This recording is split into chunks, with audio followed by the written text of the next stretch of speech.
100 రోజులు అన్నారు. మీరు 100 రోజుల్లో చేయకపోతే మిమ్మల్ని బొందబెట్టేది ఖాయమైన దిశగా తప్పకుండా ప్రజలను ఉద్రిక్తులు చేస్తాం. మా నాయకులు చెప్తా ఉన్నారు, సార్ చర్చ జరుగుతోంది, క్షేత్రంలో చర్చ జరుగుతోంది, 500 బోనస్ ఏమైంది అనే చర్చ ప్రారంభమైంది. కేసీఆర్ ఉన్నప్పుడు రైతు బంధు బ్రహ్మాండంగా పడుతుండే, వారం రోజుల లోపలనే పడుతుండే. ఇవాళ అతి లేదు గతి లేదు, ఇంతవరకు రైతు బంధు ఏమవుతుందో అడ్రస్ లేదు అనే మాట మాట్లాడుతూ ఉన్నారని చెప్పి మా కార్యకర్తలు మా నాయకులే చెప్తా ఉన్నారు. కేసీఆర్ ఉన్నప్పుడు ప్రతిరోజు విడుదల చేస్తుండే, ఎంత పడ్డది ఈరోజు రైతు బంధు, ఎన్ని వందల ఎకరాలకు పడ్డది, ఇవాళ ఎన్ని లక్షల మంది రైతులకు పోయింది రైతు బంధు అని చెప్పి వారం రోజుల్లో కంప్లీట్ చేస్తుండే. వీళ్ళు వచ్చిన తర్వాత ఆ ముఖ్యమంత్రి గారు మాట్లాడే మాటలు వింటుంటే ప్రజలు నవ్వుకుంటున్నారు అనే మాట కూడా మా నాయకులు కార్యకర్తలు చెప్తా ఉన్నారు. ఆయన ఎంత హాస్యాస్పదంగా మొన్న చెప్పినారో ఒక మా నాయకుడు వివరించి చెప్తా ఉండే.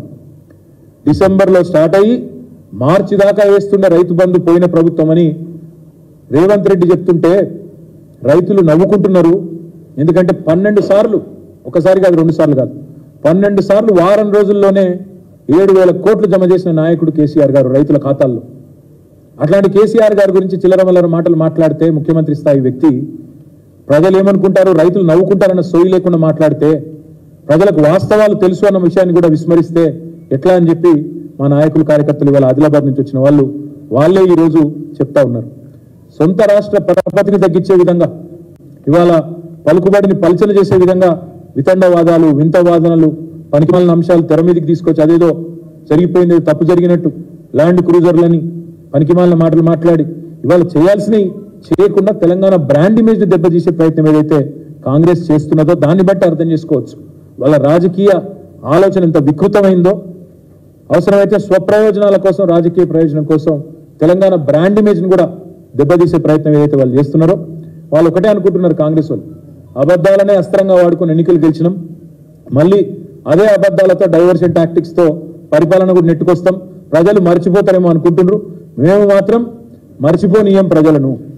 100 రోజులు అన్నారు, మీరు 100 రోజుల్లో చేయకపోతే మిమ్మల్ని బొందబెట్టేది ఖాయమైన దిశగా తప్పకుండా ప్రజలను ఉద్రిక్తులు చేస్తాం. కౌంట్ డౌన్ ప్రారంభమైంది, 30 రోజులు అయిపోయింది, 70 రోజులు మిగిలింది.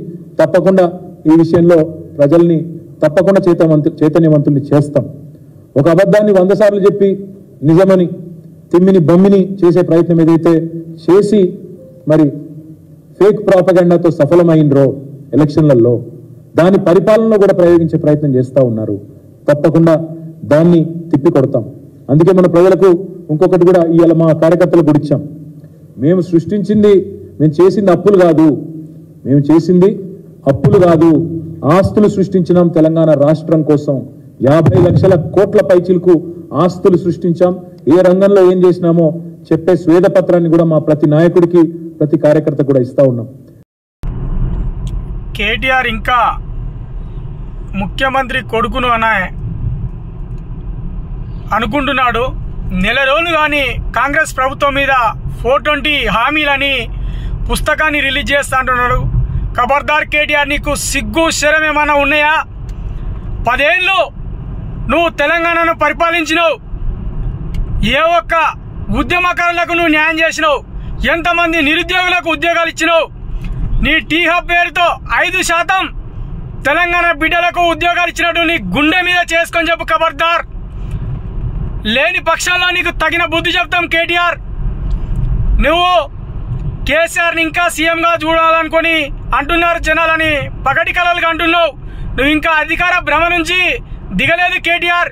ఇకనైనా కళ్ళు తెరుచుకొని నువ్వు చేసిన తప్పులను సరిదిద్దుకో. ఉస్మానియా యూనివర్సిటీలో గత 10 ఏళ్లలో 2,000 మంది మళ్ళీ చెప్తున్నా, 2,000 మంది ఇంటెలిజెన్స్ ని పెట్టుకొని పరిపాలన చేసి ఉస్మానియా యూనివర్సిటీని నిర్వీర్యం చేసినావు. భారతదేశంలో 7వ స్థానంలో ఉన్న యూనివర్సిటీని 47వ స్థానానికి దిగజార్చింది నీ టీఆర్ఎస్ ప్రభుత్వం అనే బీఆర్ఎస్ పార్టీ. ఖబర్దార్ కేటీఆర్, ఇకనైనా నీ కళ్ళబొల్లి కథలు కట్టిపెట్టు. ప్రజలకు చేరువయ్యే మార్గాన్ని చూడు.